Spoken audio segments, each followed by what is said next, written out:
Hello everybody and welcome back to my channel and welcome to another episode of Red Rider's Viewers Rides. I'm Red Rider and this is Viewers Rides.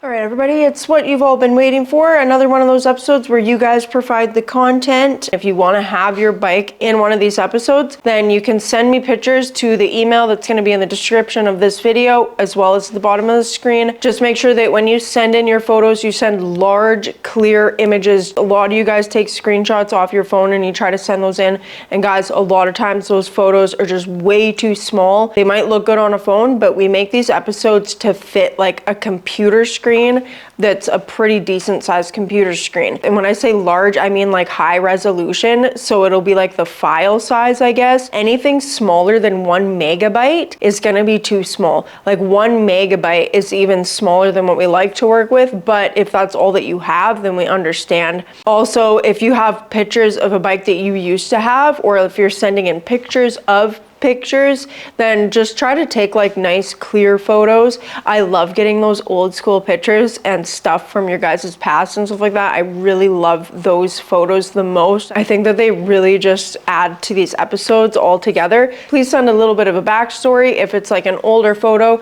and also include some information about the motorcycle, like the year, make, model, and also tell us where you're from, because that also just makes it kind of interesting too. You don't have to tell us exactly where you live, like your address or anything like that, but just let us know like the state or the country or the city or town or whatever, wherever it is that you live. Normally you guys hear me like rambling on, and I'll just ramble on about whatever random different things that I decide to talk about. But today I decided, since we're talking about Easy Riders, I was going to get out this Easy Riders article, and a lot of you guys know what this Easy Riders article or what this magazine has in it, and this has actually got me in it. And I decided I was going to read my article today because a lot of you guys probably don't have this magazine. You probably will never get it. So let's get into the slideshow right now. Okay, so while you guys all enjoy photos of each other's bikes, I'm going to read you all the article that I wrote, which kind of just tells the story about my shovel head, how I got it, and all those different little things. Born to Ride is the name of this segment in the Easy Riders magazine. And for anybody who's wondering too, this magazine is the June 2023 Easy Riders issue, and it's issue 573. My bike is a 1983 FX with a U-built 96 cubic inch. It's not actually 96 cubic inch, it's 93 cubic inch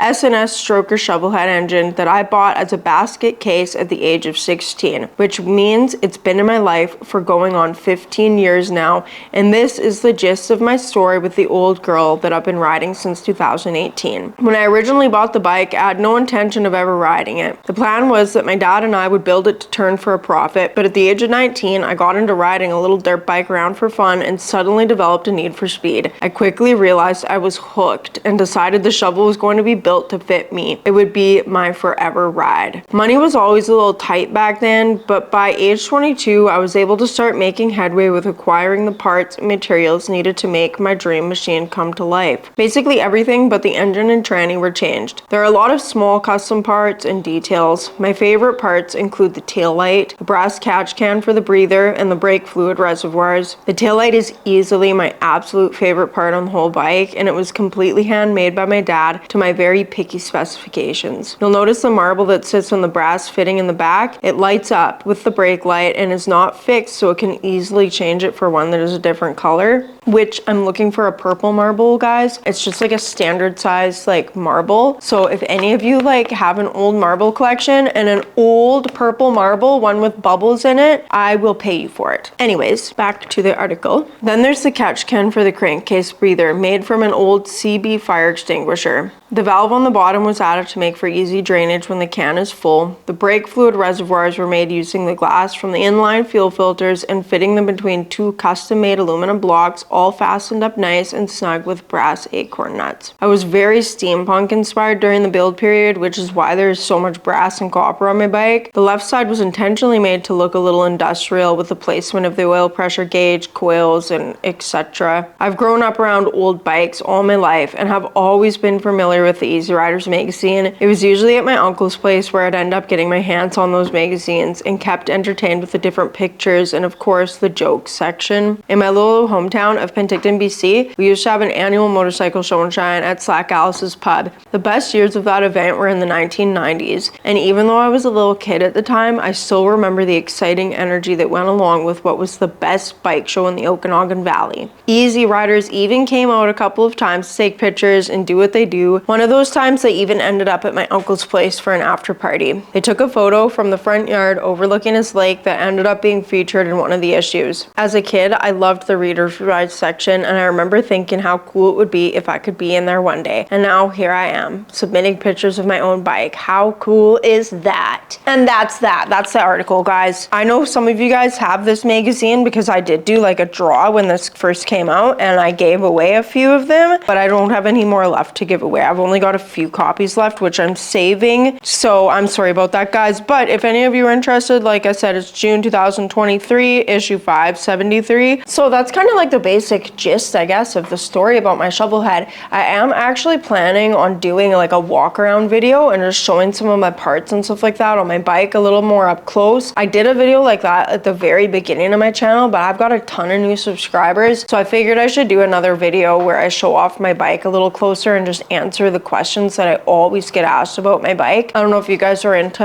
an episode like that, but if you guys do want to see an episode like that, then let me know in the comments. Showing pictures of it to people, I just feel like pictures, you just don't even get the full essence of it. Even in my videos, I feel like a lot you don't get the full essence of it, so I really want to do a walk around video and just show some stuff up close so that you guys can get like the full feel for my motorcycle. I'm actually really sad because I have 5 days of insurance left on my shovel head and I can't ride it anymore because some things are like literally broken. So my fender is actually like broken. It's breaking right off of the fender struts, and that makes me very sad because I wanted to do one more ride with my shovel head this year, and I can't even do it now because my fender is just gonna fall right off. It's time to do the things that I've been putting off doing on this thing for so long. So that's something I'm going to be working on right away. As soon as my brother's bike is off the stand, you guys, I don't know if you've noticed that it's my brother's bike. He has different gas tanks since I showed his bike last on video because my dad bought him these AMF Harley tanks that he really liked. So he's got those on his bike now, and his bike has been on the lift like, oh my gosh, for like weeks straight, but that's mostly just because he hasn't had the time to come over and work on it, and it was having like these weird issues. Well, the tranny was leaking. Actually, it's not weird issues, it's like normal issues, but the tranny was leaking. It was leaving like a massive puddle on the ground, and so we took the primary off and stuff, and we saw that the little tiny seal that goes inside of fourth gear had been blown out, and I don't even know how that could happen. Like maybe the seal was just a poor fit to begin with. Maybe it just wasn't a very good quality seal, but it wasn't even in the fourth gear anymore.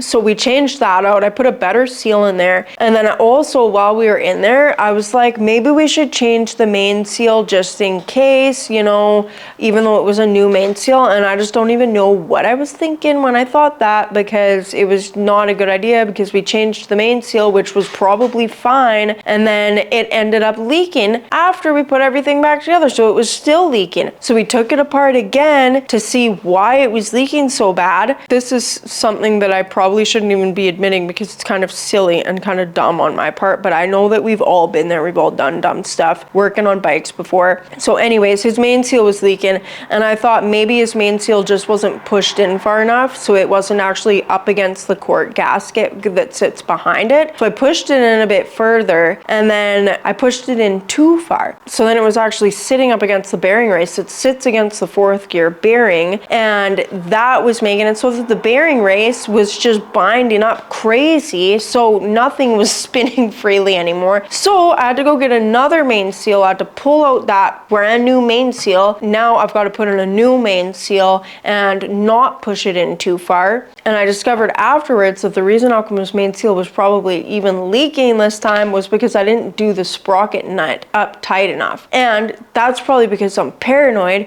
because the manual gives you 2 different torque specs depending on the year. So I think one of the torque specs is like 80 to 100 foot-pounds or something. And then the other torque spec is like 90 to 120 or something crazy like that. And I did it up on the lower torque spec, and that was because one of the times when I was doing up one of these nuts, it like stripped out at the 120 torque spec. But I also think that might have been because I was using my digital torque wrench and then it like reset or something like that. But anyways, I didn't want to strip out his nut and then have like even more problems going on. So this time I'm going to do it up to 100 foot-pounds or somewhere in that region, and hopefully it doesn't leak. Maybe I'll actually just make sure it's not leaking before I put the whole bike back together. It's just been a bunch of silly screw ups. Anyway guys, this time I'm gonna get it back together. I'm not waiting for him to have a day off to come and do it. I'm just gonna do it so that it can be off the lift and so that he can have his bike back on the road. And hopefully he can go for a couple more in-town rides or whatever before it gets too cold out. But yeah guys, that's kind of what's going on right now. Like, I've got so many projects to do, guys. It's like a little bit overwhelming. I don't even know where to start sometimes. I'm torn between turning my little XT250 into a dirt bike again or leaving it as the little road warrior machine that it is. These TY250s, these little trials bikes, I feel like they're going to be a long time in the making if I want to ride them on any kind of trails. I just feel like they're going to be like way longer projects because getting parts for them I think is going to be a little tricky. Man, these things are in such rough shape, guys. I definitely need to replace certain parts. Like, I'm going to have to rebuild forks. I'm going to have to replace the rear shocks. I'm going to have to rebuild brakes, or at least look at some of the brakes. Like, there's things I'm going to need to do and parts I'm going to need to get. That's not going to be any kind of quick job. My little XT, I could probably have it converted back into a dirt bike within a couple days. So I think I might do that. And I guess I can always turn it back into a road warrior machine at some point down the road if I decide to do that. I also just don't know if I want to drop that little XT like in the woods anywhere and like dent the tank up any more than it already is. But it is a dirt bike and I guess that's what it was made for, and I don't need to go crazy. I just need to get gear so that if I do crash, I don't end up injured. So those are kind of like the things going on right now in the Red Rider garage. I've got a lot of projects to work on. I've hardly touched anything all summer. I really want to get into this stuff right away and just actually like start powering through it all. And now that summer's come to an end, I definitely have the time to be in my garage all the time because I don't feel like I need to be on my bike every single day anymore with the weather kind of turning crappy, getting rainy and cold and stuff. That's what we do in the wintertime. When we're not riding, we're wrenching, right? And I plan on doing a lot of wrenching, and I'm actually just like looking forward to getting this stuff done. I'm looking forward to getting into it all, and hopefully we can get a couple of these benches cleared off with new projects on them by springtime. That is my goal. That's my plan, and I'm going to be videoing as much of it as I can, as much of it as you guys want to see. Anyway, guys, that's probably been enough blabbering for one day. Hopefully you guys are not tired of me, and hopefully some of you are still here watching the slideshow. A big thank you to everybody who participated in this episode. I hope you guys enjoyed it. If you guys want to be in one of these episodes, like I said, just make sure that you send in large, clear photos. Send it to the email in the description of this video. I think you all know what to do. And like always, guys, if you liked this episode, or if you like what you see,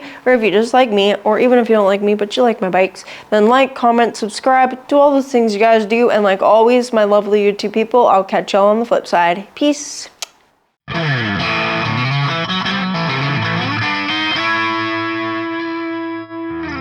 Basically everything but the engine and they took a why can't you talk or read? But why can't I talk? In lieu? Would that be the right word to say? I don't think so. No, don't say that. Get out of my hair. This is with these flies. Go away. Why don't I know what to talk about? Probably not talking enough for the slideshow to go.